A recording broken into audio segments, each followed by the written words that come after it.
Meta may be attempting an aggressive strategy in AI. I mean, Mark Zuckerberg, he isn't just spending tens of billions of dollars on new chips, data centers, and new AI models. I think he may be trying to drain the proprietary value out of competitors like OpenAI and Anthropic by making powerful AI models available to everyone. The idea is simple. If Meta can make Llama the foundation that developers, companies, and governments build on, well, it could become the Linux of artificial intelligence. And Meta wouldn't need to sell the model directly. It would benefit by controlling the ecosystem around it and using AI to strengthen the businesses that already generate most of its revenue. Well, in this video, you're going to learn what Meta's open source strategy is building, why it could reshape the economics of AI, and how that advantage could affect Meta stock over the long term. But before we begin, if you're new to the channel, hello, my name is Rick Orford. I'm a Wall Street Journal bestselling author, been trading since 1999, and no, I'm not a financial advisor. That's a good thing, because I'm right here with you, breaking down the numbers so retail investors like us can make smarter, more confident decisions with our money. I want to thank The Motley Fool for sponsoring this video. The Motley Fool is a company that provides investing insight and stock recommendations for investors of all skill sets and risk levels. And you all know how much I love researching new stocks and trying to find the next best investment. So I'm proud to partner with The Motley Fool to bring you 10 stock picks from their popular product, Stock Advisor. Stock Advisor has beaten the market by almost 6 times. Go to fool.com/Ricko to get your 10 stock picks right now. Okay, so most investors see the AI race as a competition to build the smartest model or acquire the most computing power. But another battle may actually prove to be much more important. The companies that control how AI is distributed, integrated, and monetized could capture more long-term value than those simply selling access to models. And that's where Meta stands out. Instead of treating AI as a separate product, Meta is embedding it across Facebook, Instagram, WhatsApp, Messenger, and its advertising ecosystem. At the same time, it is investing heavily in custom AI chips, data centers, and the Llama family of models. But rather than asking customers to pay directly for AI, Meta is using it to strengthen the businesses that already generate most of its revenue. The question is whether giving away powerful AI models could actually make Meta's ecosystem so widely used that competitors can no longer afford to ignore it. And that starts with Llama. Now, one of the biggest misconceptions about Meta's AI strategy is that the company wants to build the most profitable AI model. But Meta is pursuing something entirely different. Meta primarily makes money, don't forget, through advertising, engagement, and business messaging. It doesn't need Llama to become some giant subscription business. And that changes the economics here. Hear me out. Every time AI improves Facebook, Instagram, or WhatsApp, Meta can benefit through better engagement, advertising performance, or business activity.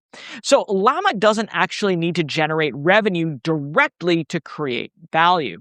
By making its models broadly available, Meta is encouraging cloud providers, hardware companies, and software developers to build tools and apps around the Llama ecosystem. And Llama's been downloaded billions of times. Now, downloads alone shouldn't be confused with active deployments, but it does still prove how broad developer interest has actually become. And this is where the open source monopoly idea begins to take shape. Meta isn't trying to lock every developer behind a paywall. It's trying to make Llama the default foundation underneath a growing share of the AI economy. The more developers build around Llama, the more software gets optimized for it. The more software that gets optimized, the easier it becomes for businesses to adopt. And the easier it becomes to adopt, well, the harder it becomes for the ecosystem to move, well, to a competitor. And this is a flywheel, right? It just gets bigger and bigger and bigger and bigger. Meta still pays for research, infrastructure, and model development, but outside developers, they can create deployment tools, hardware support, and applications without Meta building every single piece itself. And that matters because Meta's long-term objective, well, it may not be to dominate AI model sales. I say it may be to lower the industry's dependence on these proprietary competitors while making Llama difficult to avoid. Now, before I go any further, I do want to give a shout out to my investing communities. It's one of the fastest growing communities on YouTube, and we talk about specific companies, what they're doing, stock ideas, and even options trading strategies. Best part is it's completely free to join. Just scan the QR code on the screen or check for the link in the description. Now, Meta's open model strategy is only one part of their plan. The company is also applying the same philosophy to hardware. Meta's developing the Meta Training and Inference Accelerator. It is a bit of a mouthful, but it's called MTIA, and that's for workloads that it performs billions and billions of times every single day. And that includes recommendation systems, advertising models, and inference, which is the process of using a trained model to generate an answer, recommendation, or prediction. And these models, they repeat constantly across billions of users. So even a small efficiency gain can actually become financially meaningful. But this isn't about replacing Nvidia altogether. Meta still uses Nvidia and AMD accelerators for demanding workloads, especially frontier model training. Instead, the goal is to reduce the percentage of total computing that depends on the industry's most expensive general purpose hardware. So I think of this as kind of like escaping part of the Nvidia tax. If Meta can move more inference into MTIA, it may be able to improve margins, diversify suppliers, and reinvest the savings into more AI infrastructure. And that cost advantage just reinforces its open source strategy. The cheaper it becomes to deploy AI, the easier it becomes to offer more powerful capabilities without needing subscription revenue to recover every infrastructure dollar. Meta's software and hardware strategies also support each other. Llama expands the ecosystem, MTIA lowers the cost of serving it, and Meta's applications provide distribution. And that combination may matter more than winning a benchmark for just a few weeks at a time. But distribution only becomes valuable when Meta can turn it into revenue. And one of the biggest opportunities right now might actually be hiding inside WhatsApp. Now, most of us are still focusing on apps like Facebook and Instagram because, well, advertising is really what generates almost all of Meta's revenue. But WhatsApp is actually becoming one of Meta's most important long-term growth opportunities. And family of apps and other revenue increased 50% last year and accelerated another 74% in the first quarter of 2026. Where did it come from? Was primarily by paid WhatsApp messaging and Meta-verified subscriptions. This business is growing from a much smaller base, but AI agents could significantly expand this opportunity. Traditionally, more customer messages require more employees to answer them, and AI can change that entire equation. AI agents can automate routine conversations, remain available around the clock, and help businesses serve more customers at a lower cost. Businesses can already move customers from Facebook or Instagram ads into WhatsApp conversations. And inside those conversations, AI agents can answer questions, recommend products, and qualify leads. And as proof of this, Meta reported that more than 1 million businesses were using Meta Business Agent across WhatsApp and Messenger as of June of 2026. So the opportunity isn't simply turning WhatsApp into another advertising feed.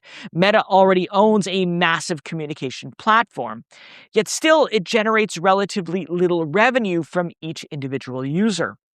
If AI-powered business messaging expands, Meta could increase monetization through customer support, commerce, and enterprise services. Well, that alone could make WhatsApp a much larger contributor to revenue without forcing Meta to rely on traditional advertising to end users. And notice how all the pieces are connecting. An open model can encourage businesses and developers to build around Meta's AI ecosystem. Custom chips can reduce the cost of running those tools. Then, WhatsApp can become one of those places where those tools generate actual economic activity. And that's how an open source strategy can become a business strategy. Of course, ultimately, all of this matters because of cash flow. Meta's dividend has attracted some increased attention lately, but I think many investors are still focusing on the wrong metric. The current yield is still relatively small. The more important story is that Meta's ability to generate enormous amounts of cash while funding one of the world's largest AI infrastructure buildouts is really what's important. Last fiscal year, Meta generated about $116 billion in operating cash flow and about $46 billion in free cash flow. But on that, the company paid only $5.3 billion in dividends, which works out to about 12% of that free cash flow. That gives management considerable financial flexibility for the future. Meta can invest aggressively, they can return more cash to shareholders, and they can still adapt if the technology shifts. If AI improves advertising performance, lowers inference costs, and expands business messaging, well, Meta could have even more capacity to increase dividends while continuing to invest in growth. So I wouldn't view the dividend alone as the main reason to buy Meta today. I'd look at it as evidence that the core business can support shareholder returns in the future and massive investment all at the same time. Now, if you've been watching Meta stock, but think right now, whenever you're watching it, maybe at today's price, it's just too expensive for you. But if that's the case, check this video up here, because I talk about how you can sell a put option on a stock you want to own and get paid to wait for it to potentially come down to your price. And if it does come down to your price, you get to buy the shares at that lower price while keeping the premium you received. Now, strong cash flow alone doesn't eliminate risk. Meta's open model strategy could make it easier for competitors to build products using similar AI capabilities, and that could reduce some of the differentiation a proprietary model might otherwise provide. And Meta's AI ambitions also still require enormous spending on data centers, networking, and custom silicon. If AI monetization develops more slowly than expected, those investments could pressure margins before they generate any attractive returns. WhatsApp monetization, of course, is also another area that investors should monitor. Business messaging is growing quickly, but Meta still has to prove that AI-powered customer interactions can become a meaningful long-term revenue driver. At the same time, the company has to navigate increasing regulatory and antitrust scrutiny. Meta is spending heavily because management believes open models, custom infrastructure, and distribution can reinforce each other over time. But if one part of that flywheel fails to deliver, the returns on the overall investment could take longer to appear. Still, I think many investors are evaluating Meta as if it were primarily a social media company experimenting with AI. I think that misses the entire big picture. If Meta succeeds, AI won't become a separate business sitting inside Facebook or Instagram. No, I think it'll quietly strengthen the economics of the business that Meta already owns. It can lower infrastructure costs, it can improve user engagement, and even expand business messaging. And all of that can create a stronger long-term advantage rather than simply building the smartest AI model. Because the smartest model, leading benchmark, and company with the most attention, well, all of that can change. But an ecosystem that developers, businesses, and governments build around can become extremely difficult to replace. And that, I think, is the real promise of Meta's open source monopoly strategy. Meta doesn't necessarily need to own every AI app. It just needs Llama to become the foundation underneath enough of them. And if that happens, Meta could benefit even when somebody else builds the newest tool, launches the newest product, or creates the application. Of course, execution here still matters. Meta still has to control its spending, prove the monetization case, and continue improving the products that people already use every single day. But if each dollar invested makes those products better while opening newer revenue opportunities, well then can't you see how today's valuation could look so much more attractive a few years from now? I say investors may eventually stop valuing Meta as only the world's largest social media company. I say they may finally begin to value it as one of the world's most powerful AI platforms. But now I want to turn it over to you. Do you think Meta can become the next Linux of artificial intelligence, or will proprietary models from companies like OpenAI and Anthropic remain more valuable?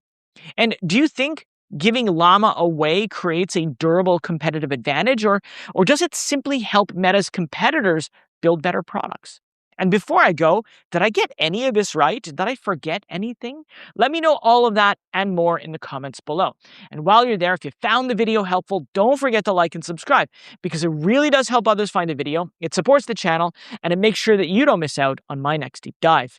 Well, that's it for me today. I want to thank you so much for watching. Hope to see you again here on YouTube or in my community. Bye for now.